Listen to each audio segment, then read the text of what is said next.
everyone, thank you for tuning in to Mrs. Kirk's video here. This is going to be the first lesson in my review unit for the end of the year. Awesome job getting through the entire algebra curriculum. I'm really proud of you all. Thank you so much for sticking in, hanging in there with me. And these next couple of weeks, what I'm going to do is go over some topics that are going to prepare you better for geometry next year. So this whole unit 14, I'm just picking some topics that I think are going to really be helpful, like I said, for you in geometry. The first lesson today is 14.1 on writing the equation of a line given the slope and a point. So for today's lesson, all you're going to need is a piece of paper for your notes, and I've already got them started. And at any point, feel free to pause the video so you can get yourselves caught up. So the unit title is Chapter 14, Review for Geometry. Hopefully you've been keeping up with your table of contents, and if you have not, today would be a great day to get yourselves caught up.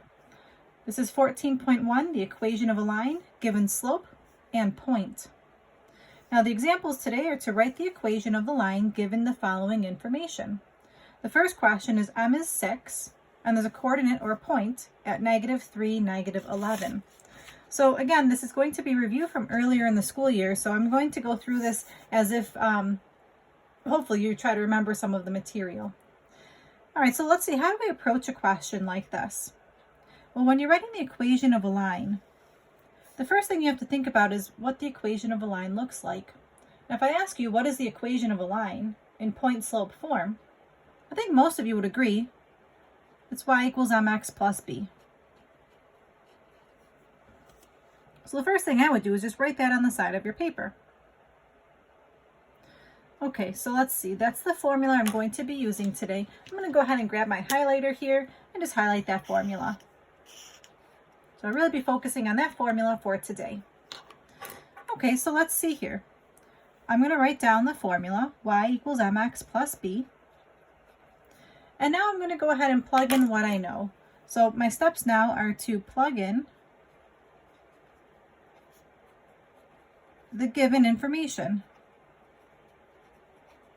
So I'm going to be annotating my notes on the side here, and I apologize if you feel like you know this material, you go right ahead and you solve this question. But I'm going to take this step by step for this first example at least.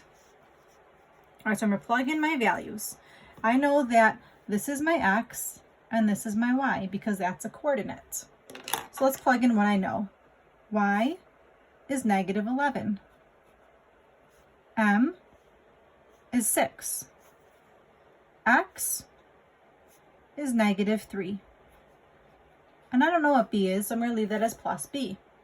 So I plugged in the information, and now the next thing I want to do is try to solve this for b.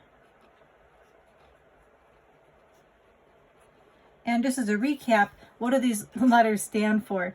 B stands for the y-intercept, and M stands for slope. Just to recap those variables there. All right, so let's see. This is -11 is equal to -18 plus b. How do I solve this for b? Right, you add 18 to both sides. So let's see. -11 plus 18 would be 7. So now I have enough information to write my equation. They have the slope is 6 and the y-intercept is 7. So the last step is to plug into y equals mx plus b one last time. So my answer in this case is y equals, m is the number 6, you leave the x alone, and then plus 7 because b is 7. Do you remember that from earlier this year? Given a point and a slope, how to write the equation. Awesome job if you do remember. I have 2 more examples for today's notes. And if you do remember, I challenge you to pause the video and see if you can get these correct. So here's my number 2. Let's say you're given the slope is the fraction -9/4. And you're given a point 8, -12. So the challenge now is to write the equation of the line with this information. So I'm not going to do the annotations this time. Go ahead, pause the video and see if you can come up with this equation yourselves. Let's see if you got it right. I'm going to start by writing y equals mx plus b. I'm going to plug in this is my x and my y. So negative 12 is equal to, m is the slope. The slope in this question is this fraction, negative 9/4. X is this number over here. X is the number 8. And then bring down your plus b. So let's see, this is negative 12 is equal to. Now, multiplying this fraction together with this number, you can definitely use your calculator to help you. So let me recap with you how you would use your calculator. You might need to pause the video and grab your calculator. So if I want to use my calculator to figure this out, I would put a parentheses, and I'm using this alpha y equals option. I'm picking choice 1. That's going to give me this fraction notation. Again, that was alpha y equals. So I'm typing in negative 9/4, closing your parentheses, and multiplying that by 8. The output is negative 18. Now, if you can do that without a graphing calculator, that's awesome. That would be the ideal, is that you don't need a calculator for this. But I just wanted to practice showing you those steps. Last step is to add 18 to both sides. And that leaves me with 6. So my final answer is y equals, m is negative 9/4, and then your x, and then plus your y-intercept, which in this case is the number 6. Did you get it right? Awesome job if you did. If not, you have one last chance to redeem yourselves. Here's my very last question for the notes today. Here's my number 3. Let's say you have the slope is the fraction 1/2, and you're given the coordinates 8, negative 6. Okay, here's your challenge. Pause the video and see if you can get this one right. Did you get it? Let's see. It's y equals mx plus b. Here's my x and my y.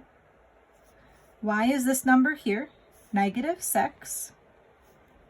M is the slope here, which is 1/2. I tried to trick you this time because I wrote the word slope. X is this number here, which is 8. And then plus b. This one you probably can do in your mind. What is half of 8? That's just the number 4. Subtract 4 to both sides. And I'm left with negative 10 is equal to b. So my final answer is y equals m, which is 1/2, x minus 10. Awesome job for getting that one right. Good work. Now, I said that is the last question, but there does happen to be a part B to this. Part B is the question, does the coordinate negative 4, 12 lie on the line? So how do you figure that out?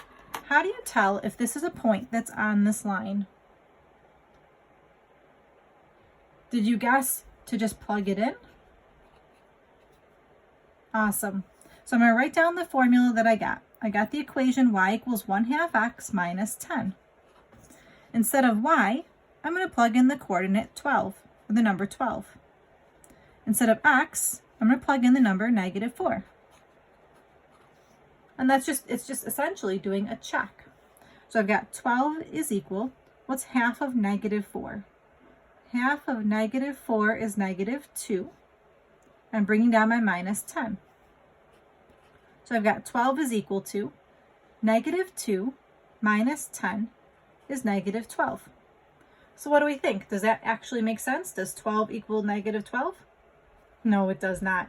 And because it doesn't check, I would say no. Negative 4, 12 is not on the line.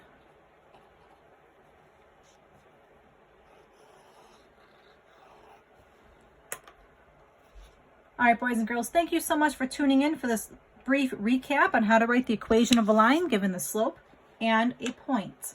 Your homework today, you do have a few questions from the textbook. So it's going to be page 403 on the textbook, questions 3 through 8. And I'll post a link on your assignment page to the textbook so that hopefully you can find that textbook in case you don't have yours at home. Thank you so much for tuning in. This is Mrs. Kirk. Stay safe. Bye-bye now.